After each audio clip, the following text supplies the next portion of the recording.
आणि दूध घेतो.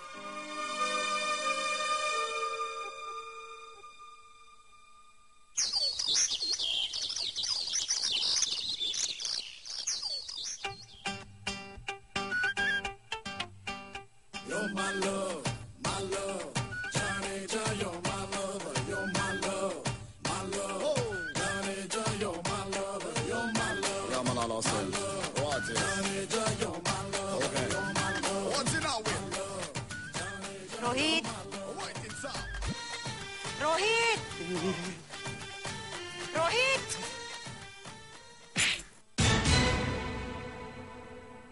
रोहित, अरे अरे कुठपर्यंत असा बेभान घोड्यासारखा उधळणार आहेस? हा, आवर जरा स्वतःला. काय केलंय मी? काय केलंय? वर तोंड करून तू मलाच विचारतोयस काय केलं म्हणून? तू हॉस्टेल मधून का पळून आलास? मॉम, मला तिथला माहोल आवडला नाही आणि म्हणून मी तिथून निघून आलो. अरे असं कुठपर्यंत चालणार आहे तुझं? तुला तुझ्या भविष्याची काही चिंता आहे की नाही? मॉम मॉम मॉम, मला माझ्या भवितव्याची अजिबात चिंता नाही. मला माहितीये माझं भविष्य उज्ज्वल आहे, कारण या घराचा, या संपत्तीचा मी एकुलता एक मालक आहे. आणि ही सगळी संपत्ती, हा सगळा पैसा माझा होणार आहे, मला पक्क माहितीये. हे बघ, पण त्याचा तुला उपभोग घेता येणार नाही. का? आज न उद्या मीच मालक होणार आहे. हे बघ, उगाच नसत्या भ्रमात राहू नकोस. तुझ्या या अशा अछूट आणि बेभान वागण्यामुळे तुझे सगळे अधिकार गमावून बसणार आहेस तू एक दिवशी. कमान कमान कमान, कोण छीनून घेणार आहे माझा अधिकार? भावना. भावना?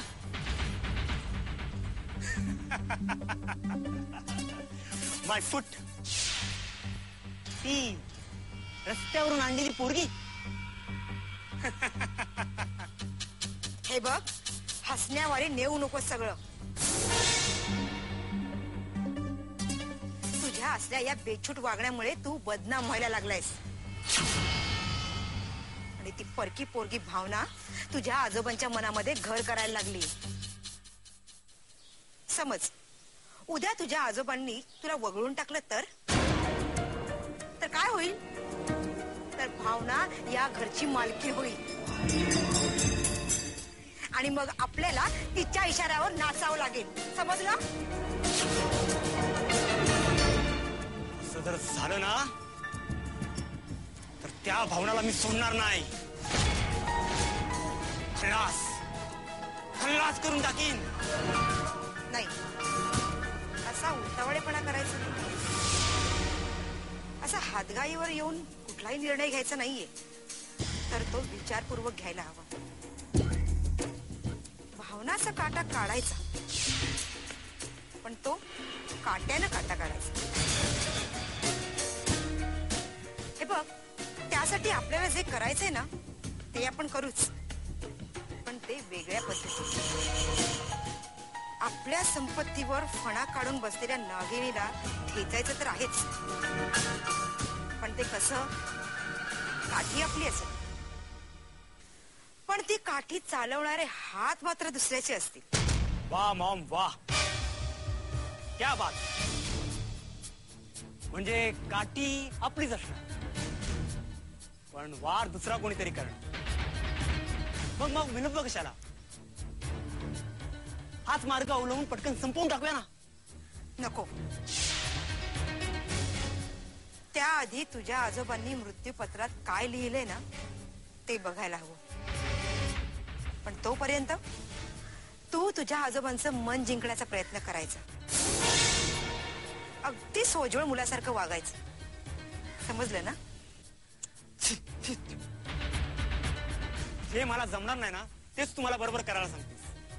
हे बघ, दुसरा पर्याय नाही. ठीक आहे, पाहतो प्रयत्न करून.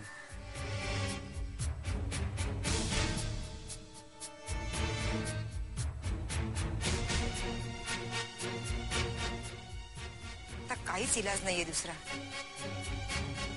काहीतरी ठाम निर्णय घ्यायलाच पाहिजे.